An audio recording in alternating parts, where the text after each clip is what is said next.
Welcome to the Awakening Exchange podcast, hosted by Stephen Matthew Clark. Join us as we explore stories of transformation, growth, and redemption within the justice system.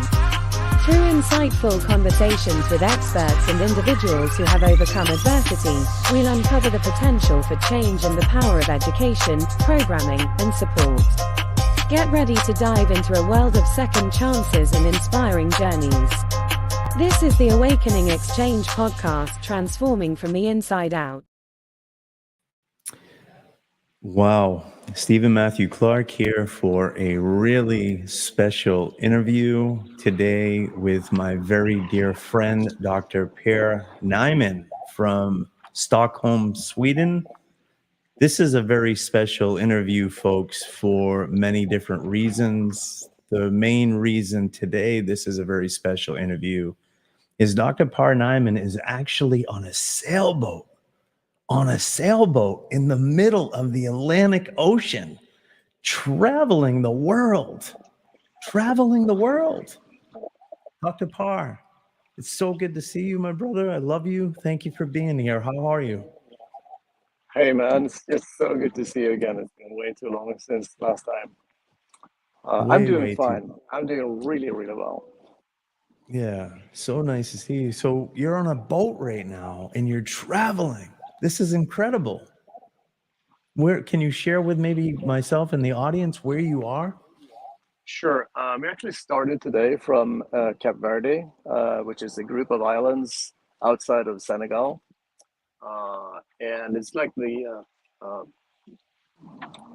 this is the last spot of land before before the crossing of the Atlantic towards the Caribbean. So we're going to Grenada. So we're like half a day out from Cape Verde right now. Incredible. Absolutely incredible. What a beautiful, I see the sun setting behind you. I see the ocean pretty calm at this time. I see a big smile on your face. What I'm really sensing is a lot of peace and tranquility. And I really love that for you, my dear friend. Thank you. Thank you for being on the show. Thank you. Any pivotal moments so far in the trip, in the journey? Well, leaving the dock today would be such a moment, I guess. We had been, like last week, we were traveling down from the Canary Islands. It was a 5-day journey sailing.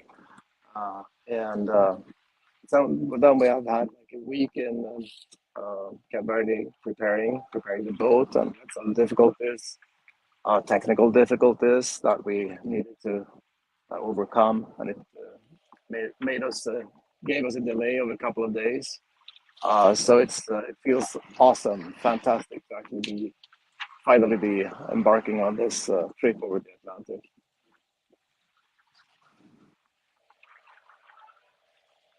Wow. Well, here we are today, and I'm sure the audience or whoever's going to watch this is probably wondering, how is a man in a prison cell interviewing a doctor, a renowned doctor from Sweden, who is traveling the world on a sailboat right now? I'm sure there's many questions come into people's mind. Maybe you want to introduce, Pär, how we met and maybe how our friendship developed. Yeah, sure. Yeah, I was just about to say that it's just because we're good friends. And that started actually, well, it started a little bit more than a year ago, but we had met another 6 months before that. But we weren't that aware of each other at that point, I think. So we took we both joined the exchange community online and did some online training with them, and basically facilitation. Yeah, I noticed you from very, very early on, before I knew anything about your situation. And I was happy that we finally connected after a few days of a few courses I think we went through before we really connected. And that wasn't that like a year ago, in November or something? That was, I think, brother, we're coming up on our 1-year friendship anniversary, right? Yeah, I think We are. so, actually. We're coming. Sincerely, we're coming up on our 1 year friendship. It's the truth anniversary, and I think the other important thing might be to introduce like how we met on unified mindfulness. Yes, that was actually our first common denominator. Because yeah, that group, that's community, or that subgroup was invited to the exchange, and we both took the step. Yeah. I think it's so I met Pär, we were on a meditation. We're part of the same meditation organization together called Unified Mindfulness, run by the famous, notorious Shinzen Young, a very humble monk that has been doing the work for a long time. And then ironically enough, so there's thousands of different online communities. I go from one meeting and I go into this next meeting, and there's my dear friend Pär in the exchange community. So I think that's what kind of lured me in and drew me to talk to you, my friend. And ever since then, it's been nothing but a blooming friendship and relationship that I'm actually grateful for. Yeah. I'm sorry about the noise here. If you're working a little bit on the sales right now, so Yeah, there's no worries at all. What are you're raising some sales? we're just adjusting them Raising a some little bit. sales? We're adjusting the Nice. sales a little bit. So Yeah. Can I turn the no camera? no To see no what's going worries at on? all. No worries at all. So I think what's interesting I'd here, like to and have I a, think I'd like to have a look at what Noah is here. oh wow. Unbelievable. Hello. So I think what's really incredible and unbelievable here is the fact that somebody in prison can make a connection with somebody in the world. And I think what's important for people to know, and what is important for people to hear, that people in prison are redeemable, and we have the capacity and abilities to have strong friendships and social relationships with people in the world that are doing amazing things. And for me, Pär, I got to say, what's been really game changing for me is having a connection with you, even having this connection with you right now as you're journeying across the Atlantic Ocean. It gives me a lot of hope. It makes me and has allowed me to feel connected to the world, right? And you've never been judgmental. You've always been open. You've always been kind and considerate. And I think these are the kind of friendships and relationships that would actually change the criminal justice system. I really, really do. Your open-mindedness, your kindness, your support, you're always there for me if I need a friend. You're always there if I need a coach. Those are the kind of relationships I think that help people heal. And in my life, it's helped me heal deeply. And I appreciate you so much for that. Yeah. Yeah, Stephen, I feel very, very privileged to have made this connection to you, especially in that situation that you're in.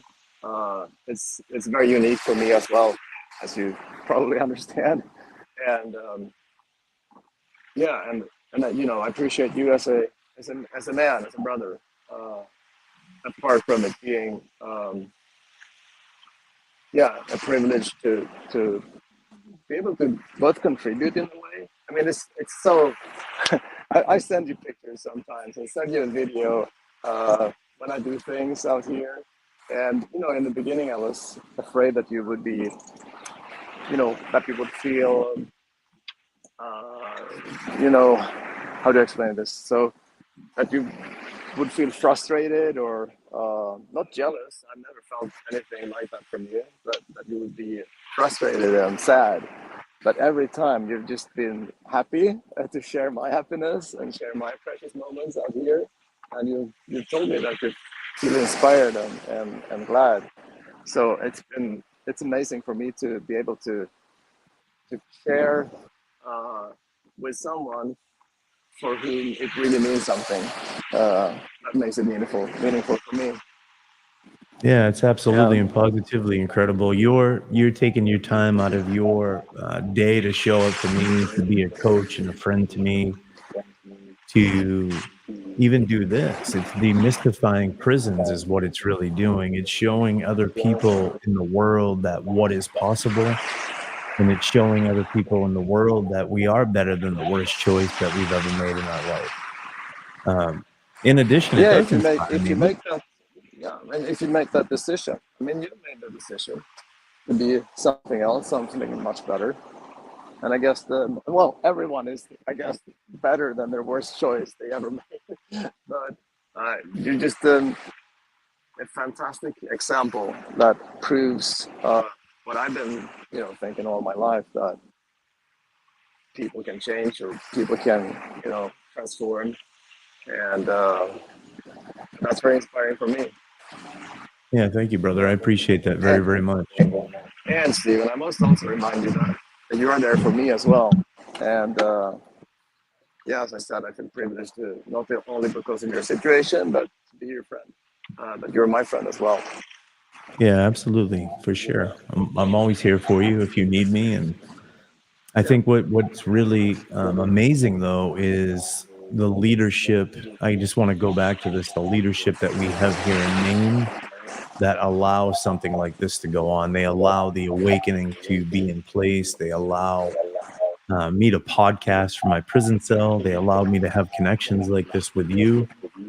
These are, I believe, these are the things that need to unfold and need to take place to transform the prison system, relationships with people across the world, healthy pro-social relationships that are going to foster a better future for the person that's incarcerated, not going back to those same old environments that created the chaos in the person's life in the first place.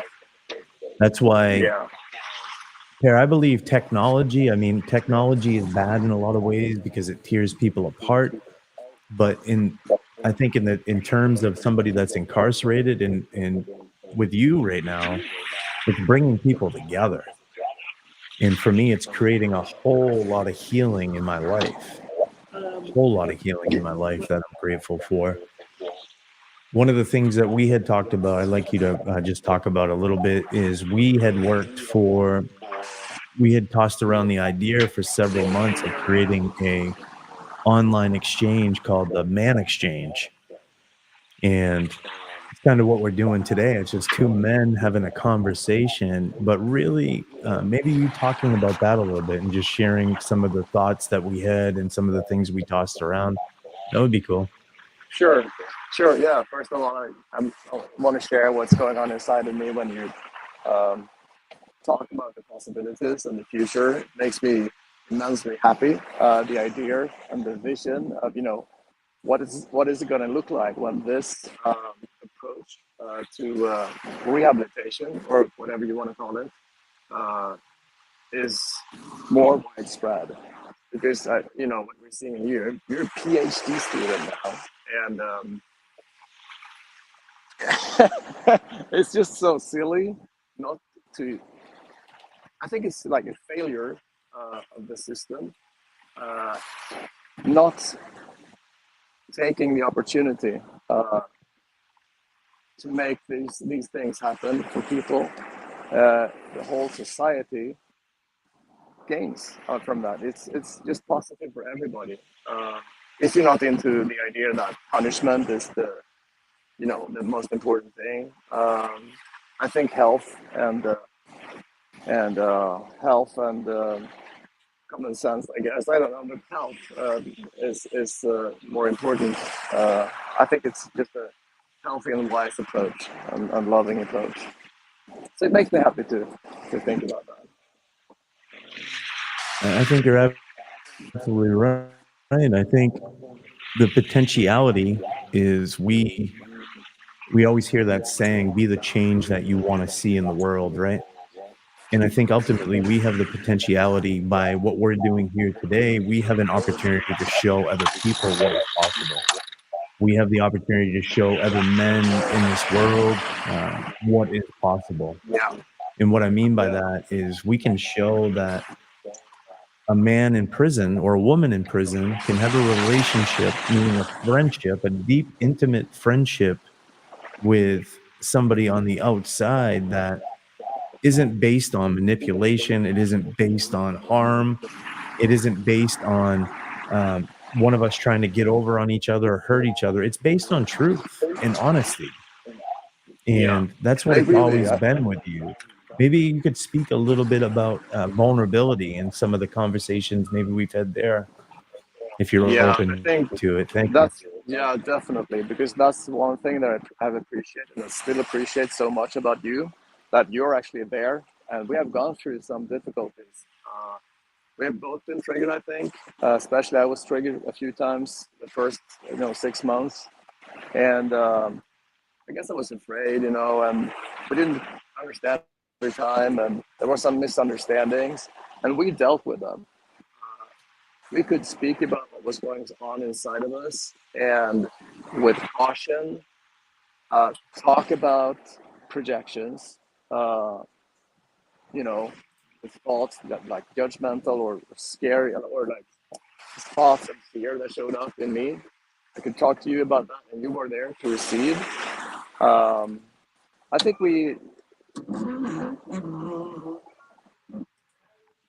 talking about men's work, but we're talking about men's work, and a hugely important thing about men's work, in my experience, is the ability um, to develop emotional intelligence, which can mean perhaps a lot of different things to different people. But what I'm thinking about is being aware of what's going on inside of us, and whether it's feelings or thoughts that can come up to justify the feelings if we're not cautious and aware, uh, and and also another aspect of this is that it's been so. I mean, you're a man, I'm a man. We're on such completely different, seemingly completely different journeys and situations in our lives. But still, we have so much in common. I can't see you anymore, Steven. I'm afraid that something. No, I'm still here with you, my friend. I was just Okay. highlighting you on the screen because Okay. it's starting to get darker. I thought maybe it would add some light. Yeah, I could actually go down to get some light.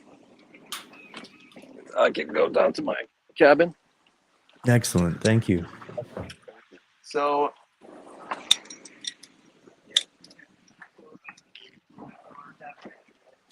And ladies and gentlemen, if you're just joining in, or if anybody's going to be watching later, we are on a sailboat right now in the middle of the Atlantic Ocean with Dr. Pär Nyman. And one of the most incredible things, I think, is he's traveling the world on a sailboat while I'm sitting in my prison cell.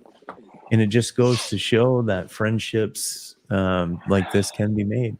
And here we are again. Thank you, Pär. yeah, thank you, Steven.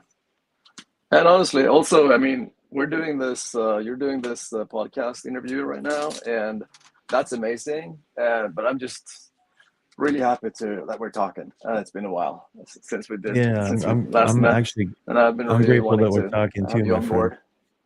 Yeah, and I've been wanting Well, to have you on board. thank you. Both Well, it's like nice to be on literally board. speaking, but also like so. Yeah, I feel really happy to connect. Yeah, Pär and I met with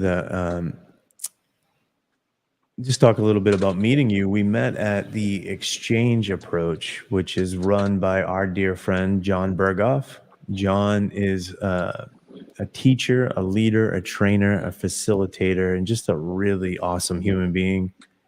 Yeah. And I think what's amazing, he has created this training and this platform for professionals and coaches and facilitators to grow as human beings. But also what happens there is, I was just talking to April Thomas that said to say hello to you, by the way.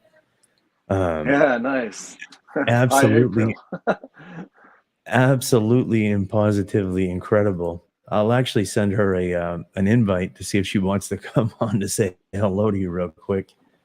She she wanted to say hello to you, and she agreed like that's what exchange had done for all of us. It created an environment where we could come together, not only learn, but I've made some of the best friendships of my life there with you, with John, with April, with Jolanda, with goodness gracious, they keep going, with Stephanie, with Marnie. There's just so many people from, So and many then there's many people. more. If I didn't just name you, I'm sorry. My brain's on overload right now with all the people flashing through my head.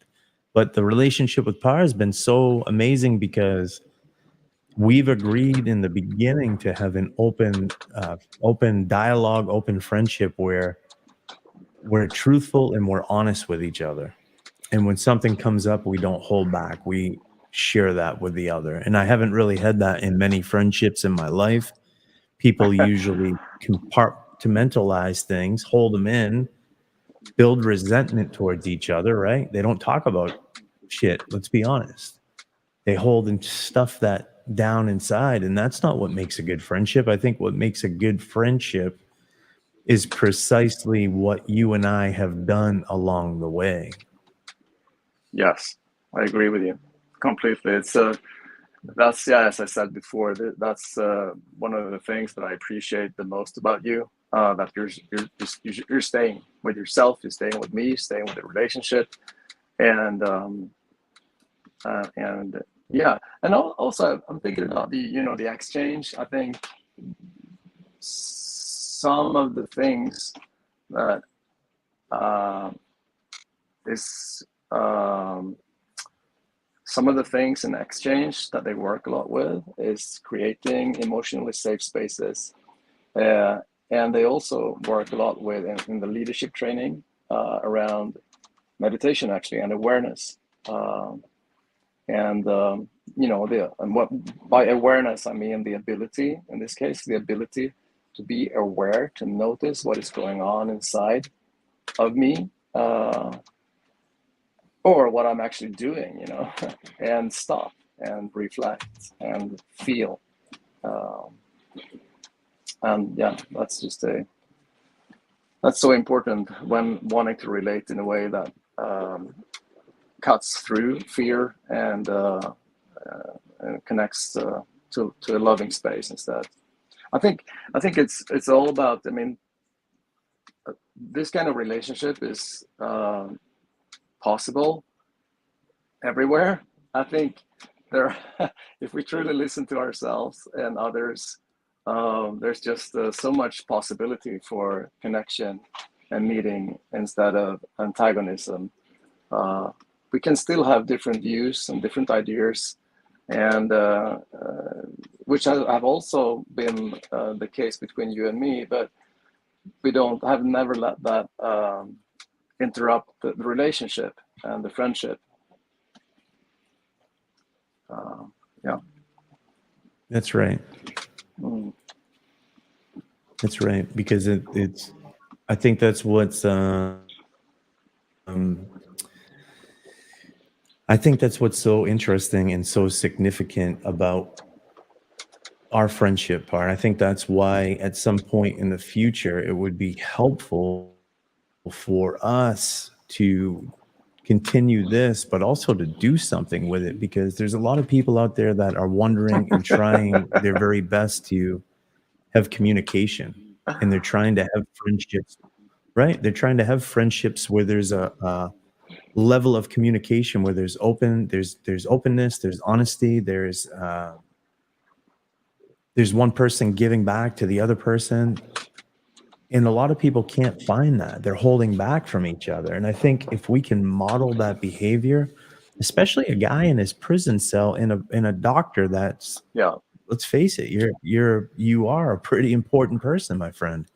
You are a person that I consider a very important person, and I'm sure that those that work with you consider you that as well. I know that everybody in the exchange considers you a very important, very heart-centered person. So if we can break through, my dear friend Dr. Christian Perrin from the UK says it. He says what we're doing is demystifying prisons, right? we're showing that something like this can actually take place versus the naysayers saying they're in prison, they're never going to change, or a person in prison could never have a real friendship with somebody on the outside. Does that make sense?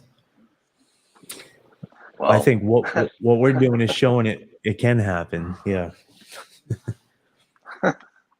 yeah, most definitely. And I think I've always been a big fan of the idea that people, people are people, and I practice and study Buddhism more than the average person would do, and well, it's not about Buddhism, but it's been helpful for me to the view of it could be me, really, that there are circumstances. We always have choices in every moment, but there are also circumstances, and I had the idea that had I had the exact same circumstances as you had, I would have acted the same way.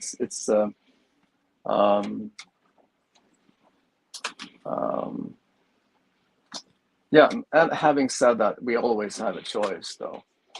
But I'm just trying to say that there's something good in all of us, and it's there. And during the right circumstances, we get better possibilities to thrive and to let that light shine through. And under more difficult circumstances, and those can be genetical even. Those can be psychosocial and inheriting, difficult situations basically, and those circumstances can get in the way for this light to shine through.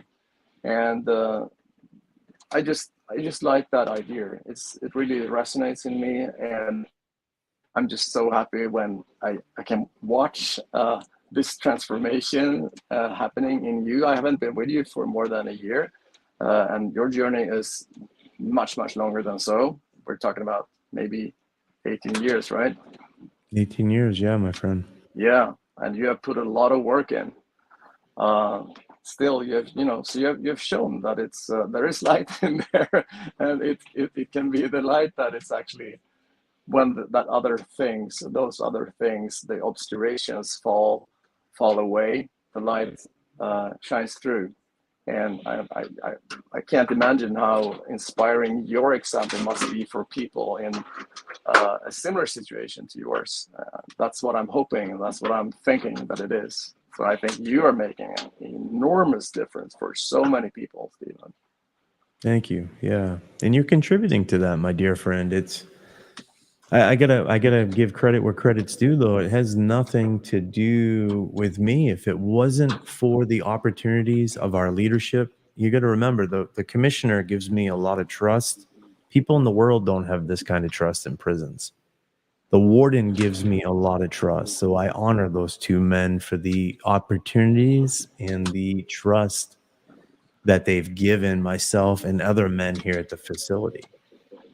And to take advantage of that in the right way, good for us. To abuse that, that's not acceptable. Am I on a pedestal by any means? No, I'm not. But I still honor those two dudes, and I want to make sure that we do a good job with what we're doing, because it's going to open the door for other people. So I know what it feels like to be in prison, not to have anybody. I lived in a yogi cave sincerely for 18 years.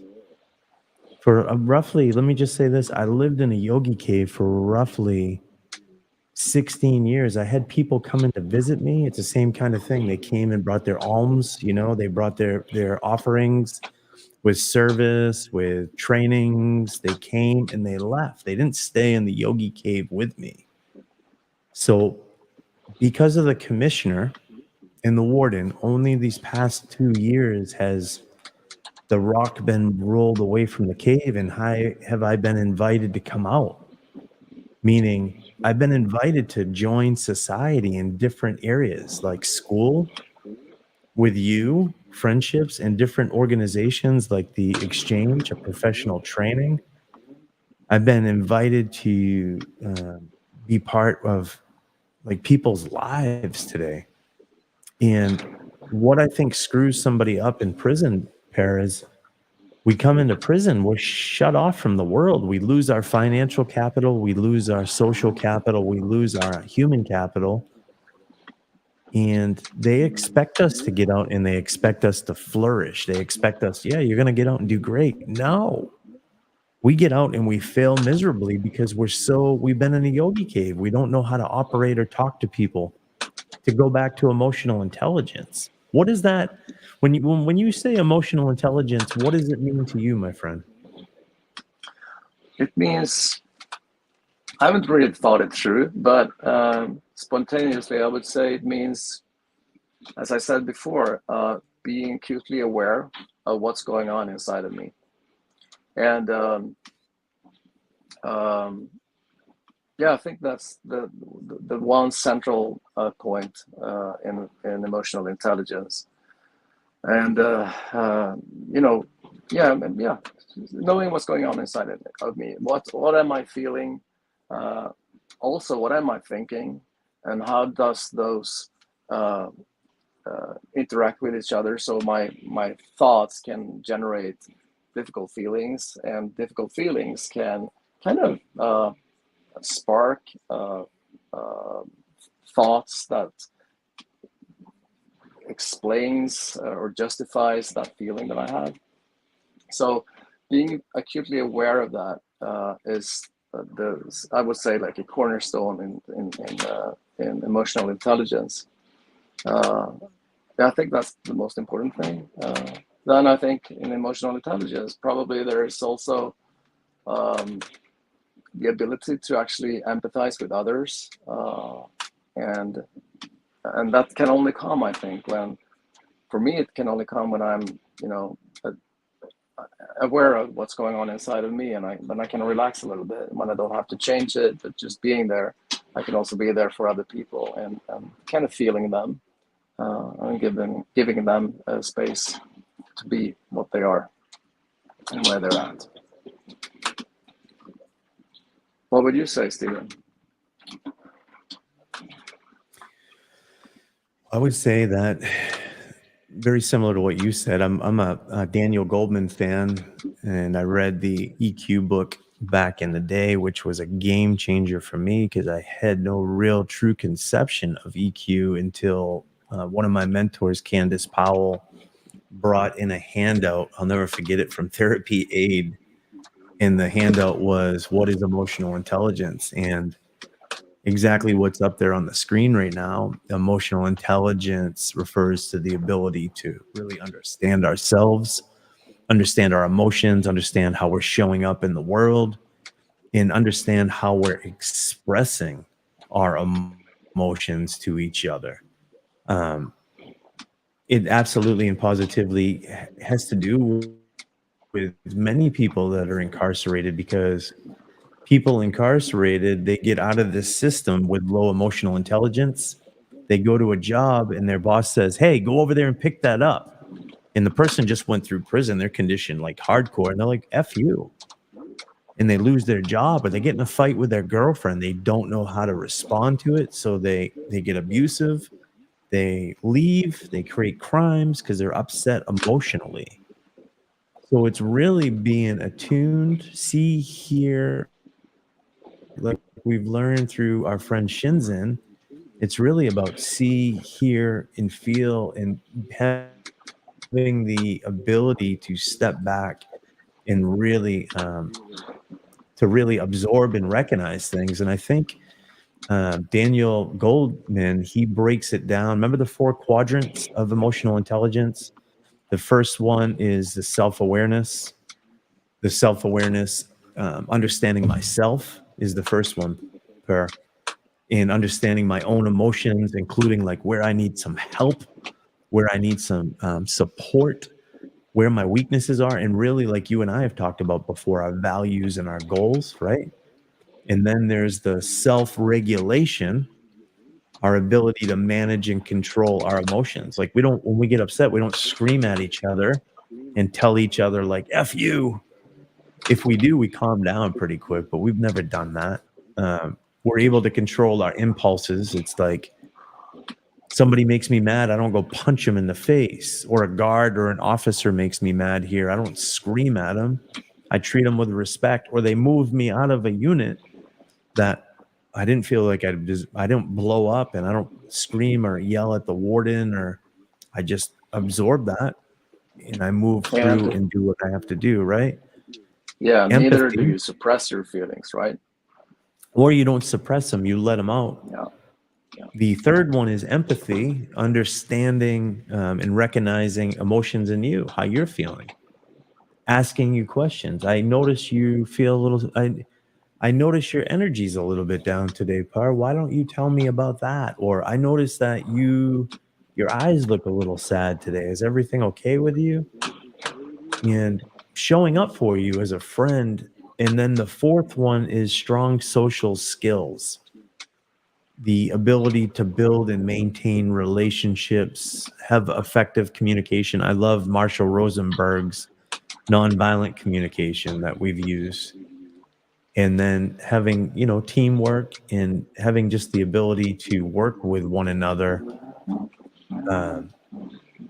So that's really what it means to me. It's been a journey for me these past 18 years to develop it, and I'm still developing it every single day, my friend.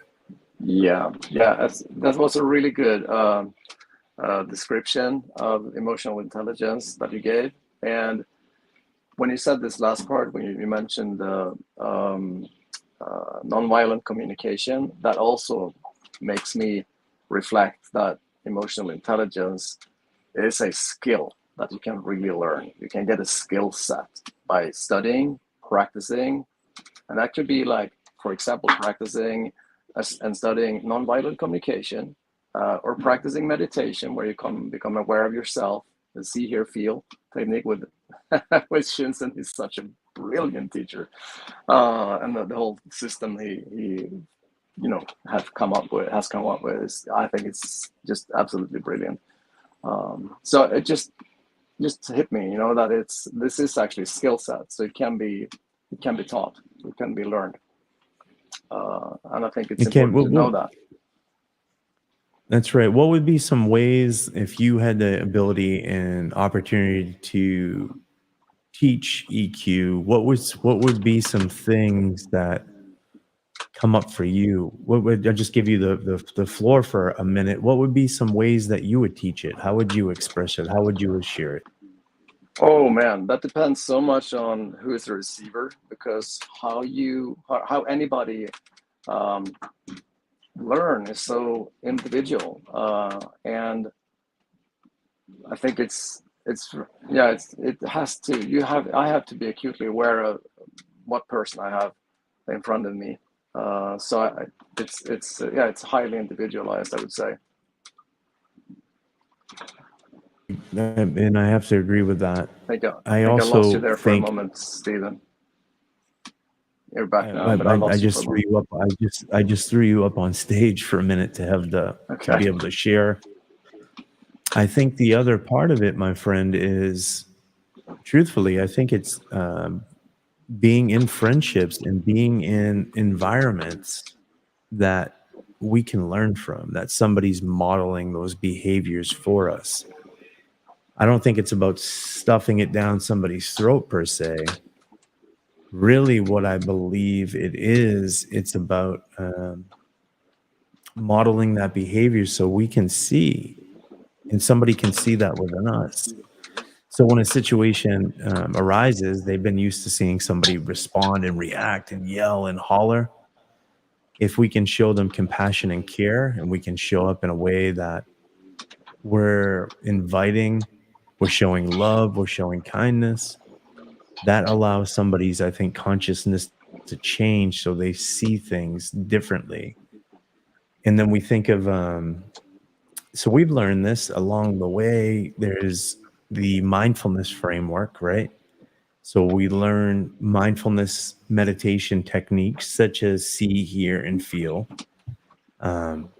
We have improvements, and science has shown that meditation improves so many different things, right? It improves emotional regulation.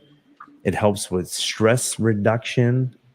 It helps with increased empathy, especially if we're doing loving kindness meditations. And research also indicates, I think we all know this, that mindful based interventions can actually enhance emotional intelligence by promoting self-awareness and self-regulation skills. That's incredible. And that's been a game changer for me. And I think the modeling of the behavior, and there's certain exercises I think we can run through as well that actually model that behavior.